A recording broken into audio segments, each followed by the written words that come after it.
যে ছোট্ট দেশ পৃথিবীর সবচেয়ে শক্তিশালী রাষ্ট্রের সামনে মাথা নত করতে অস্বীকার করে, সেই দেশই হয়ে ওঠে লক্ষ কোটি মানুষের স্বপ্নের প্রতীক।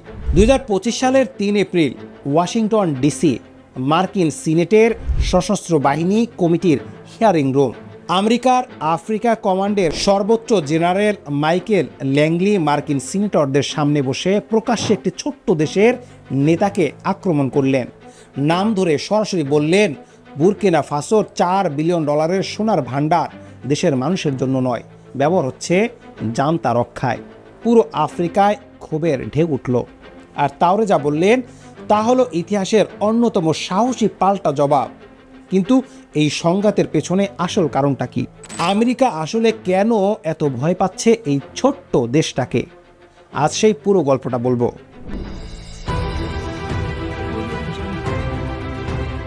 এই সংঘাত বুঝতে হলে আগে জানতে হবে আমেরিকা ও বুরকিনা ফাসোর সম্পর্কটা আসলে কেমন ছিল। 2022 সালের আগে বুরকিনা ফাসো ছিল মার্কিন নিরাপত্তা কৌশলের একটা গুরুত্বপূর্ণ অংশ। আমেরিকা ফরাসি অপারেশন বারখানকে লজিস্টিক ও গোয়েন্দা সহায়তা দিত, কারণ সাহেল অঞ্চলে জিহাদি গোষ্ঠীগুলো রুখে দেওয়া ছিল মার্কিন নিরাপত্তার কৌশলের অংশ। 2023 সালের সর্বশেষ প্রকাশ্য তথ্য অনুযায়ী আমেরিকা বুরকিনা ফাসোকে বার্ষিক $75 মিলিয়ন দ্বিপাক্ষিক সাহায্য দিত, যার বেশিরভাগ স্বাস্থ্য খাতে। কিন্তু 2022 সালে ট্রাওরে ক্ষমতায় আসার পর সব বদলে গেল। ফ্রান্সকে বিতাড়িত করা হলো, রাশিয়াকে আনা হলো, ECOWAS ছেড়ে দেওয়া হলো, আর আমেরিকার সামরিক সহযোগিতা ব্যাহত হয়ে গেল।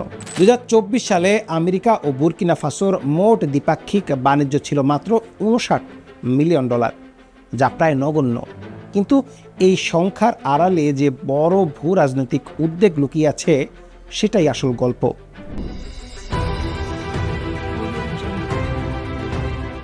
2025 সালে ডোনাল্ড ট্রাম্প দ্বিতীয়বার হোয়াইট হাউসে ফেরার পর আফ্রিকার নীতিতে বড় পরিবর্তন এলো।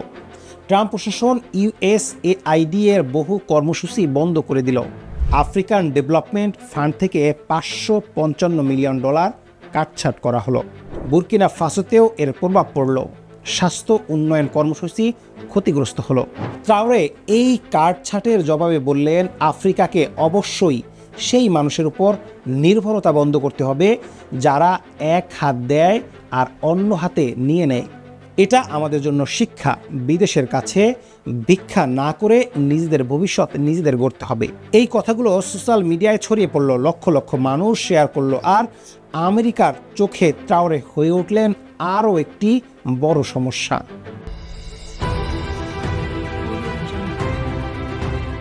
তারপর এলো সেই দিন, 2025 সালের 3 এপ্রিল।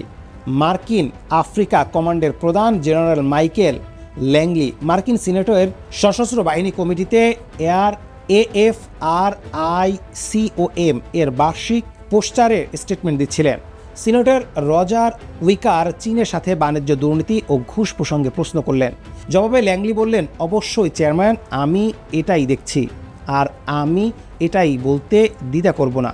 বুরকিনা ফাসোর ক্যাপ্টেন ট্রাওরে তাদের সোনার ভান্ডার শুধু জান্তা শাসন রক্ষায় বিনিময়ে ব্যবহার করছে। এই একটা বক্তব্য পুরো আফ্রিকায় আগুন জ্বালিয়ে দিল। ল্যাংলির অভিযোগের মানে ছিল বুরকিনা ফাসোর $4 বিলিয়ন সোনার ভান্ডার দেশের মানুষের উন্নয়নে নয়, শুধু ট্রাওরের ক্ষমতা টিকিয়ে রাখতে ব্যবহার হচ্ছে। এই অভিযোগ এলো একজন মার্কিন সামরিক জেনারেলের মুখ থেকে, সরকারি সংসদের শুনানিতে ক্যামেরার সামনে। কিন্তু আফ্রিকার মানুষ এই কথাকে যেভাবে দেখল, সেটা ছিল সম্পূর্ণ ভিন্ন। ল্যাংলির মন্তব্যের পর সোশ্যাল মিডিয়ায় বিস্ফোরণ ঘটল। আফ্রিকার মানুষ প্রশ্ন তুলল, যে দেশ আফ্রিকার কয়েক শতাব্দী ধরে সোনা, হীরা, ইউরেনিয়াম, তেল লুট করেছে, সেই দেশের জেনারেল আজ আফ্রিকার একজন নেতাকে সোনা ব্যবহারের জন্য দায়ী করছেন। AFRICOMকে সরাসরি কপটতার দায়ে অভিযুক্ত করা হলো। বুরকিনা ফাসোর পররাষ্ট্র মন্ত্রণালয় আনুষ্ঠানিক বিবৃতি দিল, পারস্পরিক সম্মান ও গঠনমূলক সংলাপের আহ্বান জানিয়ে, আর যুক্তরাষ্ট্রকে প্রকাশ্য অভিযোগের বদলে কূটনৈতিক পথে আসতে বলল। ট্রাওরে নিজে 10 মে 2025 সালে মস্কোতে রাশিয়ার বিজয় দিবস উদযাপনে পুতিনের পাশে দাঁড়িয়ে বললেন, আজকের সন্ত্রাসবাদ সাম্রাজ্যবাদ থেকে আসছে, আর আমরা সেই সাম্রাজ্যবাদের বিরুদ্ধেই লড়ছি। ফ্যাসিবাদের পরাজয়ের স্মরণে যেদিন সেই দিনে পশ্চিমা নিরাপত্তা আখ্যানের বিরুদ্ধে এই প্রতীকী জবাব পুরো পশ্চিমা বিশ্বের নজরে এলো। এবার সবচেয়ে গুরুত্বপূর্ণ প্রশ্নে আসি, আমেরিকা আসলে কেন এত উদ্বিগ্ন বুর্কিনা ফাসোকে নিয়ে? প্রথম কারণ রাশিয়া ও চীনের পদচিহ্ন।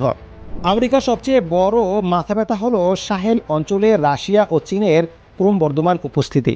বুর্কিনা ফাসোতে প্রায় 100 রুশ নিরাপত্তা কর্মী মোতায়েন আছে। চীন 100 এর বেশি সাজোযান সরবরাহ করছে।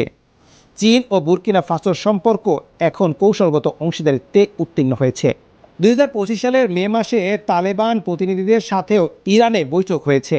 আমেরিকার চোখে বুর্কিনা ফাসো হয়ে উঠছে পশ্চিমা পূর্ববলয়ের বাইরে একটা নতুন জোটের অংশ।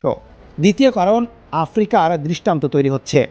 ট্রাওরের সাফল্য বা তার সাফল্যের ধারণা আফ্রিকার অন্য দেশগুলোকে অনুপ্রাণিত করছে। যদি বুর্কিনা ফাসো পারে তাহলে অন্যরাও পারবে। এই সংক্রমণের ভয় আমেরিকার কাছে সবচেয়ে বড় উদ্বেগ।